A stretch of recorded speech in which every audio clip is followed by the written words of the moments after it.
is there, the latter did not hear him. Question.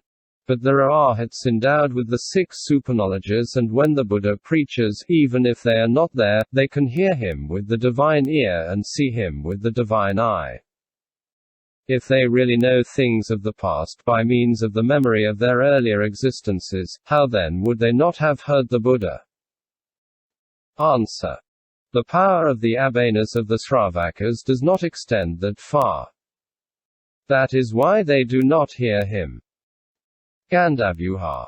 Moreover, when the Buddha preached the Puro Sseu Yiki To King to the great bodhisattvas, Sariputra and Maudgalyayana, who were at the Buddha's left and right, could not hear because they had not planted the causes and conditions necessary to hear Mahayana things. Thus the ascetic in dhyana who has entered into the absorptions of the spheres of totality can cause all the waters to change into fire, but other people cannot see this. The Prajnaparamita Sutra also speaks about the bodhisattva wishing to retain entirely the speech of the Buddha. To receive is to be present respectfully. To return is to remain for a long time without losing. Triadvabuddha Pravakana. Third section, hearing the teachings of the Buddhas of the 3 times. Sutra. Furthermore, O Sariputra, the bodhisattva Mahasattva must practice the perfection of wisdom if he wishes to understand, retain, practice and make known widely to others everything that the blessed Buddhas in the 10 directions in universes as numerous as the sands of the Ganges have said, are saying, or will say. Sastra. Question. Above, the Prajnaparamita Sutra spoke of the bodhisattva who, in order to retain and not forget the words of the Buddhas of the 10 directions, must practice the perfection of wisdom. Why does it speak again here about understanding and retaining the teachings of the Buddhas of the 3 times? Answer. Above, the sutra spoke of the bodhisattva wishing to retain the teachings of the Buddhas of the 10 directions and, since one does not know what the teachings were, it specified that it was a matter of the 12-membered scripture which the Sravakas heard or did not hear. Above, the sutra mentioned only the Buddhas in universes as numerous as the sands of the Ganges. Here it speaks of the teachings of the Buddhas of the 3 times as numerous as the sands of the Ganges. Above, it was a matter only of retaining, not forgetting, these teachings, and it was not a question of the benefits coming from this remembering. Here the sutra wants them revealed to other people. This is why the sutra has returned to this topic. 4th section, assuring one's own good and that of others. Sutra. Furthermore, O Sariputra, the bodhisattva Mahasattva must practice the perfection of wisdom if he wishes to understand what the Buddhas of the past have said and what the Buddhas of the future will say, and, having understood it, to assure his own good and that of others. Sastra. Question. It is possible to understand and retain the teachings currently given in the 10 directions by the Buddhas of the present. But the teachings of the past have disappeared and those of the future do not yet exist. Then how can one understand them? Answer. I have already answered that question above, but I must repeat myself here. The bodhisattva possesses a concentration called concentration of seeing the Buddhas of the 3 times. The bodhisattva who has entered into this concentration sees all the Buddhas of the 3 times completely and hears their teaching.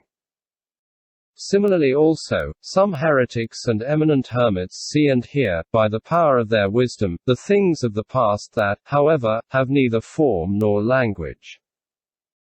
Furthermore, the power of the bodhisattvas is inconceivable and, although the past has neither form nor language, they are able to see it and hear it either by using the power of the dharanis, or by inference, by deducing the things of the past and the future from the present. This is why it is said here that, in order to obtain these results, it is necessary to practice the perfection of wisdom. Andhkarivabhasana. Fifth section, illuminating the darkness of the intermediary worlds. Sutra. Furthermore, O Sariputra, the bodhisattva mahasthama must practice the perfection of wisdom if he wishes to illumine with his brilliance all the darkness of the intermediary worlds there where neither the sun nor the moon shines in each of the 10 directions, in the universes as numerous as the sands of the Ganges. Sastra. When the bodhisattva came down from the Tusita heaven into his mother's womb, his body emitted a radiance that illuminated all the universes and also the intermediary worlds, the places of darkness. In the same way also, at the moment of his birth, his radiance shone everywhere.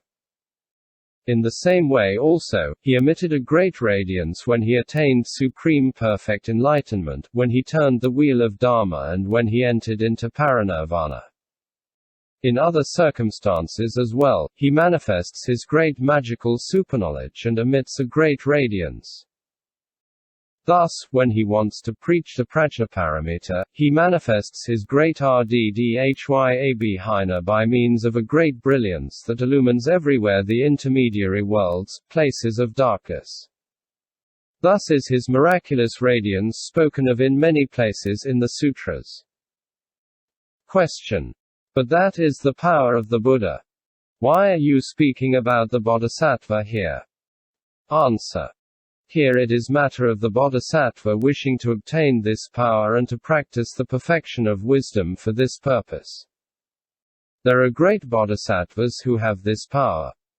Thus the bodhisattva pien-ki, the bodhisattvas kouan-che-yin, tata-che mahasthamaprapta, ming-kang, wou-leang-kouang, etc. have that power and their bodies emit an immense brilliance illuminating in the 10 directions universes as numerous as the sands of the Ganges. Great sukhavativyuha. Thus, in the universe of the Buddha Amito, the bodhisattvas emit a perpetual radiance illuminating 100,000 leagues. Question. Because of what action does the bodhisattva acquire such a physical radiance? Answer.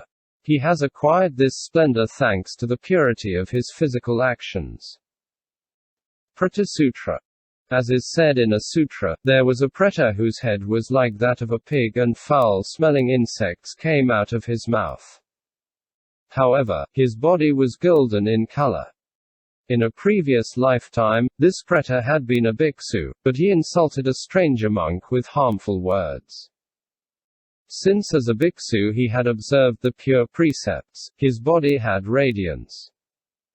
But, having uttered harmful words, stinking insects came out of his mouth. A sutra says that, according to the purity of mind, the radiance is superior, middling or inferior.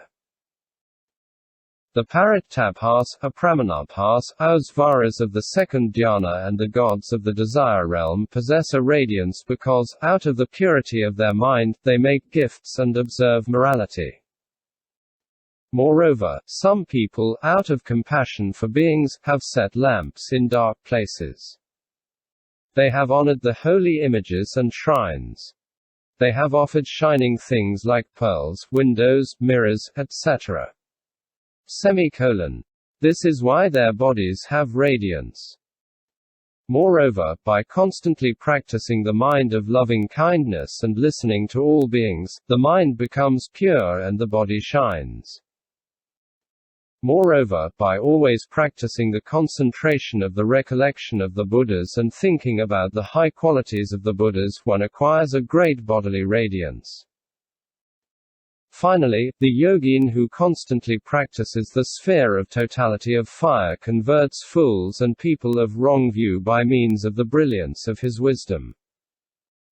As a result of such actions, one acquires mentally the lucidity of wisdom and brilliance physically. As a result of such actions, one finds the purity of physical brilliance. Sixth section, making known the names of the 3 jewels.